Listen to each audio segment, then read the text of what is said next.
BJP বিধায়ক শঙ্কর ঘোষ বিধানসভার বাইরে সাংবাদিকদের মুখোমুখি। সেটা হচ্ছে অভিজিৎ বাবু এর উত্তর ভালো দিতে পারবে। এক, দু নম্বর বিষয় হচ্ছে ভারতীয় জনতা পার্টিতে যখন তিনি যোগদান করবেন সেই বিষয়ে আমি প্রতিক্রিয়া দিতে পারবো।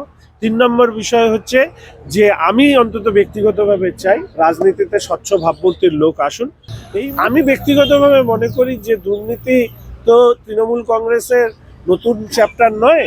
আমরা দীর্ঘদিন ধরেই অন্তত গত ৬-৭ বছর ধরে দুর্নীতি তৃণমূল কংগ্রেস বা তার থেকেও বেশি সময় ধরে আষ্টপৃষ্টে জড়িয়ে ধরেছে। আমি ব্যক্তিগতভাবে মনে করি দুর্নীতির পাশাপাশি তৃণমূল কংগ্রেসের অভ্যন্তরে তাপস বাবুর যে আত্মসম্মান, সেই আত্মসম্মান বারংবার লাঞ্ছিত আহত হওয়ার কারণে তাকে এই ধরনের সিদ্ধান্ত নিতে হয়েছে। যদি মাননীয় মুখ্যমন্ত্রীর কাছে উনি একটা সত্যশ্রী পদকের জন্য আবেদন করতে পারেন, কারণ উনি একটা সত্য কথা বলেছেন, ফলে ওনাকে একটা সত্যশ্রী পদক দেওয়াই যেতে পারে। মলয়বাবু যে কথা বলছেন এই কথা পশ্চিমবঙ্গের মানুষ প্রত্যেকে জানেন, এবং মলয়বাবুর মতন রাজনৈতিকবিদ, মানে শুনলাম সহসভাপতি, মানে একটা জেলা পর্যায়ে তিনি অত্যন্ত গুরুত্বপূর্ণ নেতা, মানে তার রাজনৈতিক পরিপক্কতা কতখানি। এসপি সাহেবদের মেরুদণ্ড আমরা শুনছি যে কালীঘাটের সেবা করতে ব্যস্ত, ফলে সেই ডিএমএসপিরা নির্বাচন কমিশনের কথায় কতখানি তৎপর হবে আমি জানি না, তবে তৎপর হলে ভালো, না হলে মানুষ রাস্তায় দাঁড়িয়ে তৎপর হবে। নির্বাচন কমিশন কিছু সত্য কথা ডিএমএসপিদের সামনে তারা তুলে ধরেছেন। সংবিধানের শপথ নিয়ে যারা বিভিন্ন পদে অধিষ্ঠিত হন, দায়িত্বশীল কাজ করেন, তাদের কাছে এটা আমাদের নিশ্চিতভাবে এই অপেক্ষা থাকবে যে তারা নির্বাচন কমিশন যেটা দুদিনে এসে বুঝতে পারছেন, আর এরা বছরের পর বছর ডিএমএসপিরা শাহজাহানদের খোঁজ পান না, তাহলে তাদের চোখের আমি বলবো যে দেখার ক্ষমতা সম্পর্কেও প্রশ্ন ওঠে।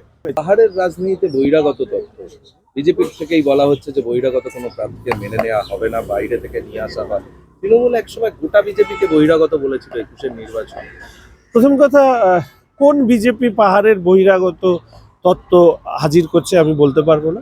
ভারতীয় জনতা পার্টি একটা সর্বভারতীয় দলে বহিরাগত মানে ভারতবর্ষেরই থেকেই প্রার্থীটা হচ্ছে, ফলে এই ব্যাপারে এই ধরনের বক্তব্য রাখা আমার মনে হয় ভারতীয় জনতা পার্টির তার যে ঘোষিত কর্মসূচির নীতি তার পরিপন্থী। যারা বলছেন আমার মনে হয় তারাও উপলব্ধি করতে পারবেন যে এই ধরনের মন্তব্য করা যদি করে থাকেন তাহলে সেটা সংগঠনের পক্ষে সেটা কখনোই সুখকর নয়, বা এই ধরনের মন্তব্য থেকে বিরত থাকাটাই প্রয়োজন। প্রথমত ভারতীয় জনতা পার্টি তাদের নীতিগতভাবেই তারা সারা বছর ধরে বিভিন্ন দল থেকে যারা ইচ্ছুক এবং ভারতীয় জনতা পার্টির গঠনতন্ত্র আদর্শ মেনে কাজ করতে ইচ্ছুক তাদের প্রত্যেককেই তারা যোগদান করায়।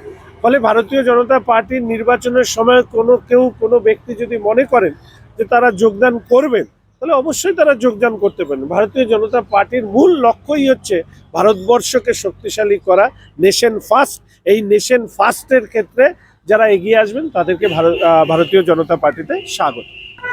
তৃণমূল কংগ্রেসের একদিনে মজুত করা বোমা, গুলি এই সমস্ত ব্যবহার করবার হয়তো কিছু পরিকল্পনা আছে, সেই জন্য তারা চাইছে।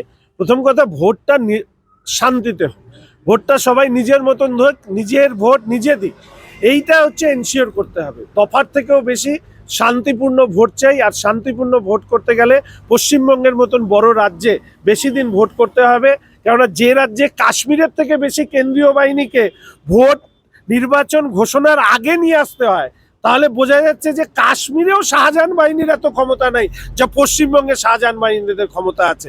তৃণমূল কংগ্রেস চলে শাহজাহান বাহিনীদের দ্বারা, ওনাদেরই হয়তো আবেদন আছে যে জেলে বসে একদিনে হয়তো ভোটটাকে কিভাবে করানো যাবে। আবার বলছেন যে লক্ষ্মীর ভান্ডারে আপনারা ১২০০ টাকা করে গ্যারান্টি দিচ্ছেন, এতদিন পর তিনি কি গ্যারান্টির পথে থাকছেন? আমি বলতে পারবো না, উনি হয়তো মাননীয় নরেন্দ্র মোদী মহাশয়ের গ্যারেন্টি শব্দটা শুনে প্রভাবিত হয়েছেন।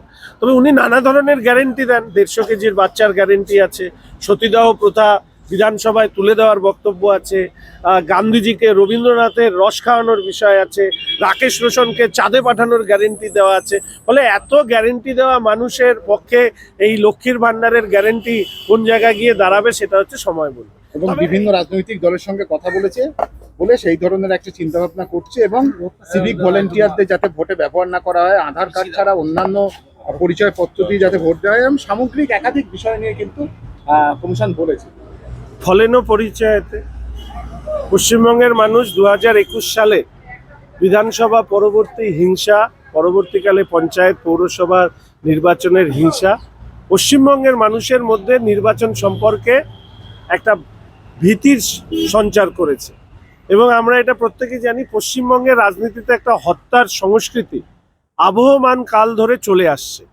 ভারতীয় জনতা পার্টি, আমরা এটা মনে করি একটা ভয়মুক্ত পরিবেশে মানুষ ভোট দিক, এবং সেই ভোট করানোর দায়িত্ব অবশ্যই নির্বাচন কমিশনের, এবং নির্বাচন কমিশনের যে উদ্যোগ তারা নিয়েছেন আমরা তাকে স্বাগত জানাচ্ছি।